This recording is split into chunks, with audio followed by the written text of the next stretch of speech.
दूसरे दिन मैं स्कूल आई तो माधुरी गेट पर ही मिल गई। वह एक लड़के से हंस-हंस कर बातें कर रही थी। मेरे संस्कार ही ऐसे थे कि मैं जिस किसी स्त्री पुरुष या लड़का-लड़की को हंसते बोलते देखती तो मैं उनके संबंधों को लेकर संशयित हो उठती। मेरा सोचने का नजरिया ही बदल गया था। हालांकि पहले मैं ऐसी नहीं थी। तभी मैंने देखा वह लड़का कोई और नहीं बल्कि किशोर है, जो बातें करते-करते माधुरी का हाथ थाम लेता है। मैं उन्हें नजदीक आते ही चहक पड़ी। हेलो माधुरी, कैसी हो? माधुरी मेरे गाल पर एक प्यार भरी चपत लगाते हुए बोली। जब मैं कहीं बाहर जाती हूँ तब ही तू मेरे घर आती है। यह किशोर है, मेरा बेस्ट फ्रेंड। माधुरी ने किशोर की ओर इशारा करते हुए कहा। तो मैं हंसने लगी। क्या किशोर को मैं नहीं जानती कि तू परिचय करवा रही है? हाँ, किशोर तेरा बेस्ट फ्रेंड है, यह मुझे मालूम नहीं था। मैं यह कहते कहते चुप हो गई। किशोर मुझे ही एकटक देखे जा रहा था। उसकी आंखों में शरारत थी। तभी वह आंख नचाते हुए बोला, माधुरी तुम्हारी यह सहेली तो बड़ी ही सुंदर और स्मार्ट है। क्या माधुरी बदसूरत है? मैंने व्यंग किया तो किशोर माधुरी की ओर से देखकर बोला, माधुरी बुरा न मानना, तुम्हारी सहेली हम दोनों में गैप डलवाना चाहती है। किशोर के यह कहते ही माधुरी हंसने लगी। मैं भी कुछ दरिंदों ने उसकी हत्या कर दी थी। मुझे काफी डर भी लग रहा था। फिर भी मैं दबे पांव झाड़ियों के बीच से होते हुए बाग में पहुंच गई।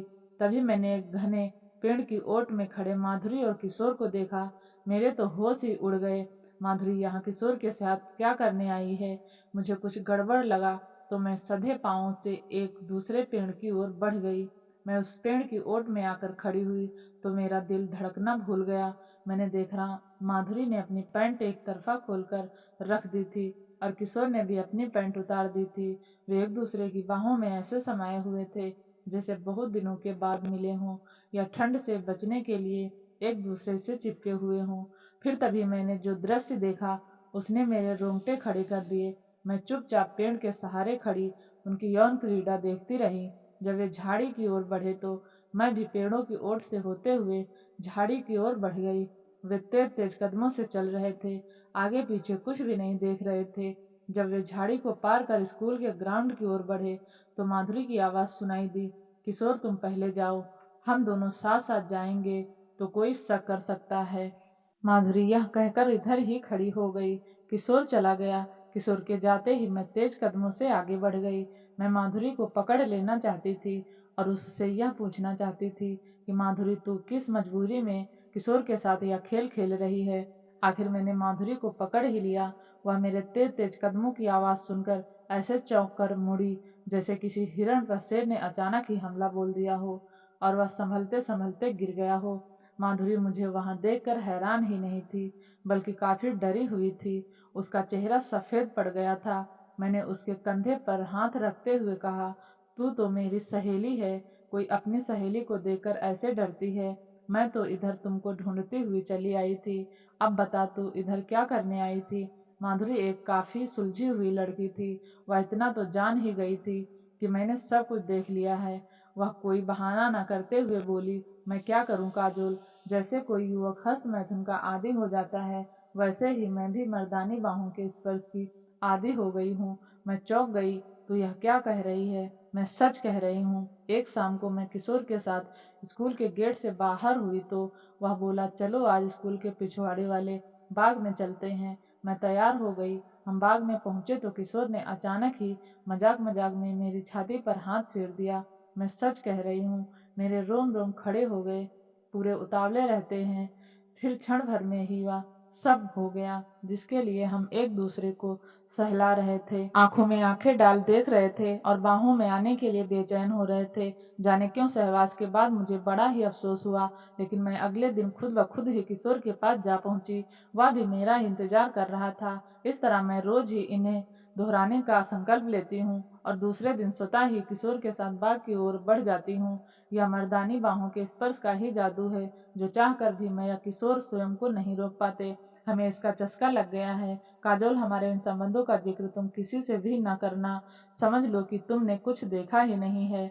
मैं धीरे से मुस्कुराई, फिर उसकी बाह पकड़कर ग्राउंड की ओर बढ़ गई। जब हम ग्राउंड के बीचों बीच में आ गए तो मैं बोली, किसी से भी नहीं कहूंगी मैं तेरी सहेली हूँ। तू तो अभी बहुत ही छोटी है, दुनिया में तो ऐसे भी लोग हैं जो बच्चों वाले होकर भी तुमसे भी गए गुजरी हरकतें करते हैं। जब उन्हें कोई कुछ नहीं कहता तो तुझे कैसे कह सकता है। मैं यह कहकर घर की ओर जाने लगी तो माधुरी बोली, मेरी दीदी की शादी परसों है, तुम्हें जरूर आना है। मैं मुड़कर बोली, अरे वाह, यह तो बड़ी ही खुशी की बात है। इतनी अच्छी खबर तू अब तक छिपाए बैठी थी। मैं जरूर आऊंगी। लेकिन माधुरी, तुझे या किशोर को इसकी प्रेरणा किससे मिली? मैं जानने के लिए उतावली हो उठी। अपने अपने माता पिता से, माधुरी यह कहकर सड़क की ओर बढ़ गई। मैं हैरान परेशान शाम के 6 बजे लौटी तो मम्मी आ गई थी और पापा फिर टूर पर चले गए थे। मैं मम्मी से मिलकर अपने कमरे में आ गई। मम्मी कहीं जाने की तैयारी में थी। उसने मेरे कमरे में आकर बोली, फ्रिज में खाना रखा हुआ है, जब भूख लगे तो निकाल कर खा लेना, और हाँ, मेरा इंतजार न करना। यह कहकर मम्मी चली गई। मैंने उससे यह भी नहीं पूछा कि वह पूरी रात अकेली कहाँ रहेगी, क्योंकि मुझे पता था कि वह पूरी रात वेदांत अंकल के यहाँ रहेगी। वह वेदांत अंकल से अपने संबंधों को मुझ पर जाहिर नहीं होने देना चाहती थी, जबकि मुझे सब कुछ पता था। मैं मम्मी के जाते ही विचारों में खो गई। बाहों का स्पर्श क्या इतना आनंददायक होता है कि उसके बिना माधुरी जी नहीं सकती। मम्मी मुझे अकेली छोड़कर वेदांत अंकल की बाहों के स्पर्श का मजा लूटने चली गई। रवीना, पापा के बिना नहीं रह पाती। क्या आइसक्रीम और बर्फी से ज्यादा स्वाद साथ साथ सोने में होता है? मैं नहीं मानती, यह सब झूठ है। जीवन के सारे सुखों से भी बढ़कर जिस्मानी सुख भला कैसे हो सकता है? मैं यह सोचते सोचते झपकी लेने लगी तो मुझे अचानक ही याद आया कि मुझे तो अभी खाना भी खाना है। मैंने उठकर फ्रिज खोला, खाना निकाला। भूख तो उतनी थी नहीं। एक आध रोटी खाने के बाद थाली एक तरफ सरकाकर बिना हाथ धोए ही बिस्तर पर निढाल पड़ गई। सुबह आँख खुली तो अखबार पर नजर जा टिकी। खिड़की से जाने कब अखबार फेंक गया था। अखबार के मुख पृष्ठ पर नजर पड़ते ही मुझे तो पसीना छूट गया। हमारे इलाके की एक ऐतिहासिक मस्जिद को धर्मांधों ने ढा दिया था। मैं सरसरी नजरों से खबर पढ़ने लगी। जहां जहां मुस्लिम आबादी वाली कॉलोनियां थी, वहां वहां कर्फ्यू लगा दिया गया था। हमारा घर जिस कॉलोनी में था, वहां मुस्लिमों की संख्या काफी थी। मैंने खिड़की से झांक कर देखा, गलियों में सन्नाटा छाया हुआ था। पुलिस गश्त कर रही थी। मेरा सुबह का सारा प्रोग्राम फेल हो गया। मुझे माधुरी के घर जाना था, इसलिए नहा धोकर किचन में कल की ब्रेड पड़ी हुई थी, उससे सेक कर नाश्ता किया और बेडरूम में आकर टीवी देखने लगी। मैं घूमने फिरने वाली लड़की कमरे में बंद होकर रह गई थी। मम्मी तो अब आने वाली थी नहीं। पापा का भी इंतजार करना बेकार था। हमारी कॉलोनी में कुछ ज्यादा ही कर्फ्यू का असर था। मुस्लिम ज्यादा थे। मैं रात को जो किचन में था वही खाकर सो गई। रात के 12 बज रहे थे। मैं दरवाजा बंद कर सो रही थी। अचानक ही किसी ने दरवाजा थपथपाया तो मेरी आंखें खुल गई। इस समय भला कौन हो सकता है? मम्मी पापा में से तो कोई होगा नहीं। मैं दरवाजा खोलने के पक्ष में नहीं थी। तभी फिर दरवाजे पर थपथपाहट की आवाज हुई। मैं चौकनी होकर बिस्तर से उठ खड़ी हुई और दरवाजे के पास आकर बोली, कौन है? इतनी रात को परेशान कर रहा है? उधर से धीमी आवाज आई, देखिए, मैं एक हिंदू हूँ। यह इलाका मुस्लिम बाहुल्य होने के कारण मेरी जान को खतरा है। बाहर पुलिस गश्त कर रही है। मैं सुबह से यहाँ फंसा हुआ हूँ। आप दरवाजा खोलकर मुझे पनाह नहीं देंगी तो ये लोग मुझे जान से मार देंगे। जाकर बाहर गश्त कर रही पुलिस से सहायता मांगो। मैं घर में अकेली हूँ। दरवाजा किसी भी कीमत पर मैं नहीं खोल सकती। तुमसे मेरी जान को भी तो खतरा हो सकता है। मैंने दबी आवाज में ही कहा, मुझ पर विश्वास कीजिए, पुलिस 2 व्यक्तियों पर गोली चला चुकी है। उसे बाहर किसी को भी देखते ही गोली मार देने का आदेश है। यहाँ पर मैं सुरक्षित इसलिए हूँ क्योंकि आसपास में कोई नहीं है। पुलिस भी इधर नहीं है। अगर पुलिस इधर आ गई तो शायद ही मैं बच पाऊंगा। या कहते कहते वह सुसक पड़ा। मुझे उस पर दया आ गई। वह सचमुच ही मुसीबतों से घिर गया था। मैंने कांपते हाथों से दरवाजा खोल दिया। वह यही कोई 20-21 का स्मार्ट युवक था।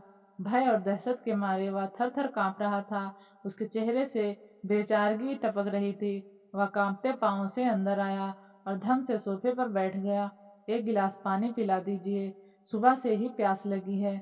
मैंने लाइट जलाई और जाकर एक गिलास पानी ले आई। वह एक सांस में गिलास का सारा पानी पी गया। फिर बोला, एक गिलास और। अब समझ में आया जान कितनी प्यारी होती है। आप तो अंदर बैठे हैं ना? बाहर भेड़ बकरी की तरह लोग एक दूसरे को काट रहे हैं। मैं जाने कैसे बच गया। वह कल कल करके 3 गिलास पानी पी गया। तब कहीं जाकर कुछ सामान्य हुआ। मैं पलंग पर बैठती हुई बोली, आप इधर फंस कैसे गए? अरे कुछ पूछिए मत। मैं इधर मम्मी की साड़ी एक दुकान पर लौटाने आया था। दुकान से साड़ी लौटाकर जब बाहर निकला तो सारा दृश्य ही बदल गया था। चारों तरफ आपस में लोग मर कट रहे थे।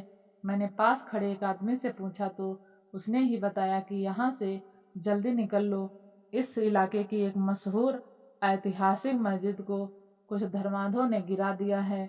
यह इलाका मुस्लिमों का है, बेमौत मारे जाओगे। मैं दूसरे रास्ते से किसी तरह भागता हुआ इधर चला आया। इधर तो और भी ज्यादा मारकाट मची हुई थी। तभी पुलिस आ गई, लोग अपने अपने घरों में घुस गए। मैं आपके मकान की दीवार फांद कर एक कोने में जाकर छुप गया। ईश्वर भला करे, आपने मुझे अपने यहाँ शरण दे दी। अरे ऐसी कोई बात नहीं, आप सोफे पर इत्मीनान से लेट जाइए। मेरे यह कहते कहते ही वह युवक बोला, आप कहाँ सोएंगी? मुझे तो कपड़े उतार कर सोने की आदत है। कोई बात नहीं, मैं बत्ती बुझा देती हूँ। कोई दूसरा कमरा नहीं है, मैं वहीं सो जाता हूँ। आपके कमरे में मुझे सोना अच्छा नहीं लगता। यह शर्माते हुए बोला, कमरा तो है लेकिन उसमें ताला लगा हुआ है। मैं पलंग पर लेट जाती हूँ। यह कहते कहते मैंने बत्ती बुझा दी। आगे की कहानी सुनने के लिए प्लीज़ चैनल को सब्सक्राइब जरूर करें। कहानी सुनने के लिए आपका बहुत बहुत धन्यवाद।